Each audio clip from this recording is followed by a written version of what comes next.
Hello, Kubrick Glover 1972, back with another video, book collection number 11, film books. So we got three more piles to go.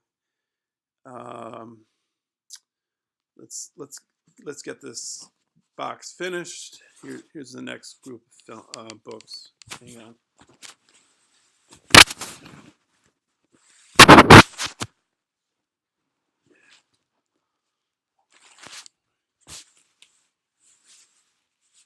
Okay, so we got Pauline Kael, Reeling. I guess it's a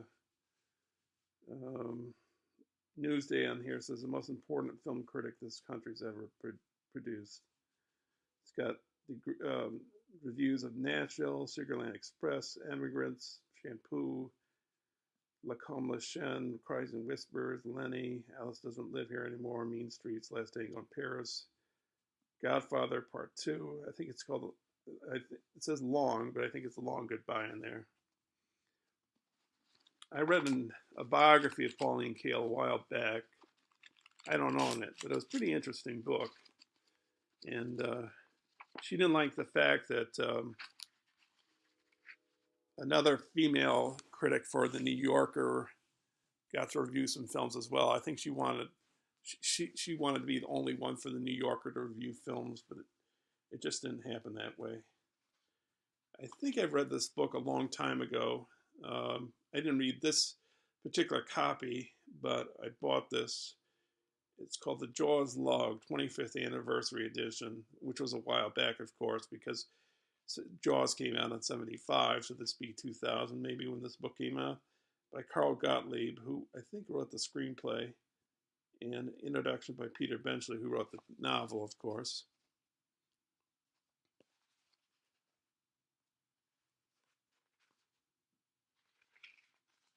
I think there are pictures in here. Of course, Spielberg when he was extremely young, like 24 or 25. There's Carl Gottlieb in the sunglasses there.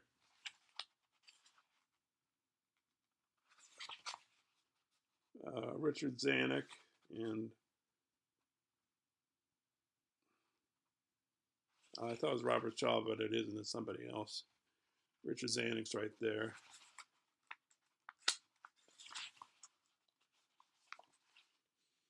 I think Jaws was the film to elevate.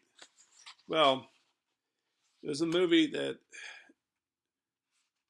made the summer blockbuster a reality, because I think it was like Star Wars. It's one of those films that, well, I know Star Wars people saw it multiple times.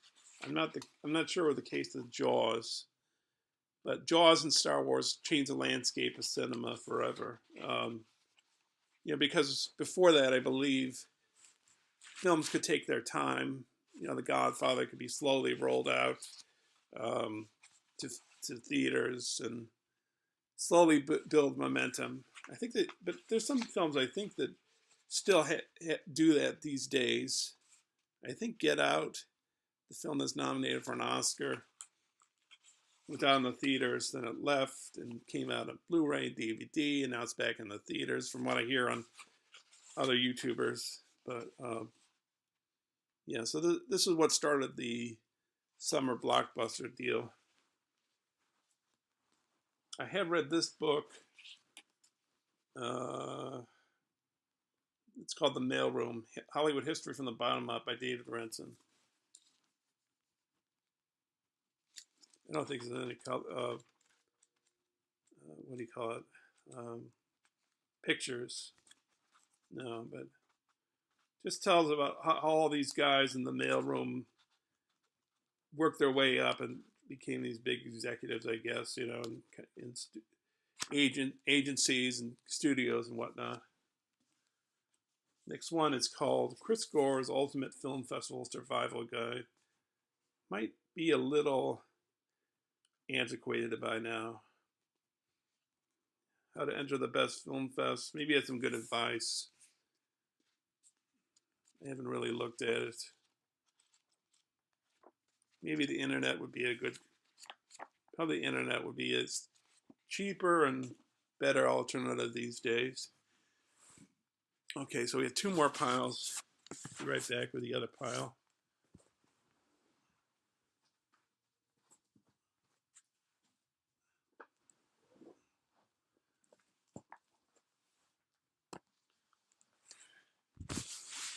Okay, so this is called The Great Film Directors by Leo Braudy and Morris Dickstein, a critical anthology.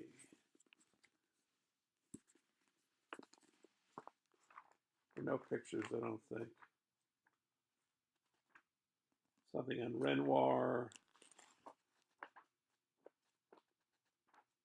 I guess the critics Corliss and Thompson and Carl Dreyer's Jean d'Arc or Joan of Arc. Oh, Louis Buñuel writes about that, I guess. Romer.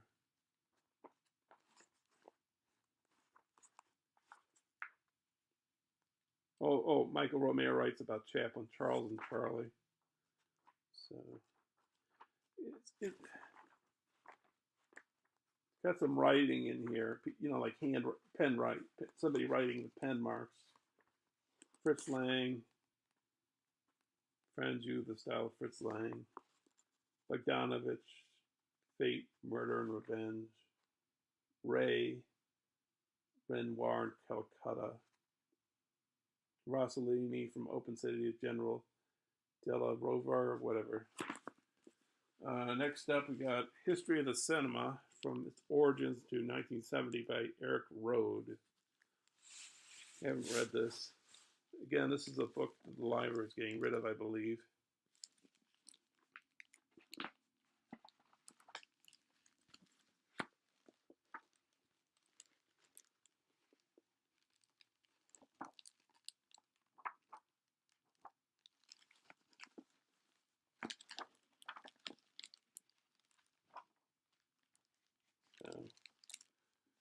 It looks like a cool image at one of the crosses. I don't know what movie that is. Oh, it's Abel Gance, Law Accused. Speaking of Abel Gance, I have Napoleon on VHS.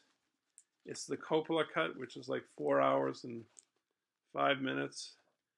I know the Kevin Brownlow cut is in, they've made a Blu-ray of that in Britain, but they don't have a version here in the US. And I don't think, according to somebody I talked to on the internet, I don't think that the person said that the Coppola version is going to come here in a little while or something. I'd really like the Brownlow version because it's like 5 hours and maybe 15 minutes. The original Gance cut in the 20s was like 6 hours maybe and 15 minutes. Or when Gance was alive in the 80s and he showed the film again, I think the length of the film was in the 6 hour range. Okay, so we're almost done. We got two more books, and then that's the end of the video. So hang on, and I'll get those books. Hang on.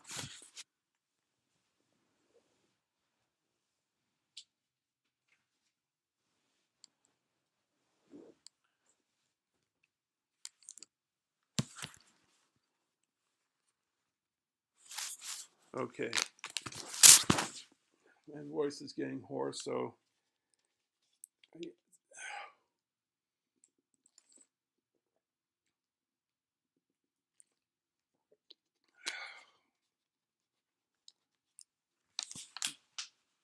okay.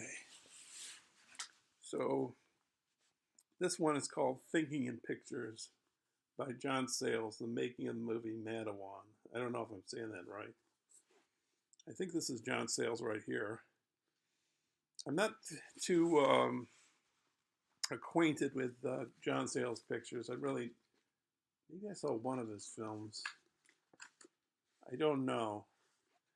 I think I might have seen him at the Jacob Burns Film Center in the audience, and I knew it was him because somebody said it was him on stage or something. Maybe I think Jonathan Demme was there at the time, and he made note of the fact that John Sayles is in the audience. I think that's the case. and I guess he's a pretty big independent filmmaker, but I don't really know anything about him. Last up is this book by Mike Medavoy. You're only as good as your next one. 100 great films, 100 good films, and 100 for which I should be shot. And speaking of Jonathan Demme, there's a picture of Silence of the Lambs at the top, as you can see. One Flew Over the Cuckoo's next to it. Amadeus next to it. I think it's Full Metal. No, it's not Full Metal Jacket. It's something else. Bonfire of the Vanities, I think, with Tom Hanks in the middle there. I don't know if there's any pictures. Oh yes, there are some pictures.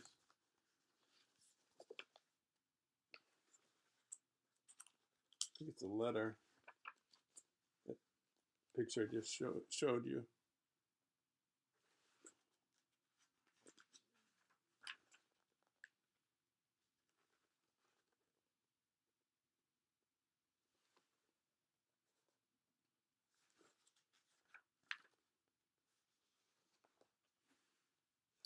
Okay, that ends the video. Thanks for watching. Comments are welcome as always. So maybe I'll do another video tomorrow. These videos, let me see, how many videos have I done? 1, 2, 4 maybe today. 8, 9, 10, 11. I think I did 4 videos today. I think I'm going to load them up tonight. It's 9:50 at night right now on a Sunday. I think I'll load them up. And yeah, so maybe I'll do another book collection tomorrow of another box. Not quite sure if I'll do it tomorrow or not, but I'll do it soon at some point probably. So be on the lookout. Thanks for watching, and you know, I'll just say some things. If you don't really care for the book I'm showing you, you can fast forward through it. Take a look at my other videos on YouTube, my DVD and Blu-ray collection, GarageBand music that I did. It says GarageBand on each video. It's not really music I compose. It's like loops of music I joined together and formed songs out of it. There's a few GarageBand songs that I sort of composed, if you will. I played around with a guitar or mostly a MIDI keyboard, and I just played around with it, and came up with these tunes. And I've done some poetry.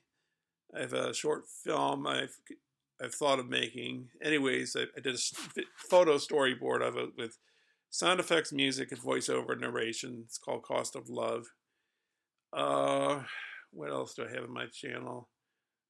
I have a few poetry videos that have visuals with them. One of them being Hieronymus Bosch paintings called Frankenstein, which is really early in my collection of videos. And some RIPs, rest in peace, one for Roger Moore, one for Jonathan Demme, probably a few more maybe. I can't remember. One about Brendan Gleeson. He should have been nominated for Cavalry. So, okay, that's it. Thanks for watching, and I'll see you soon. Bye.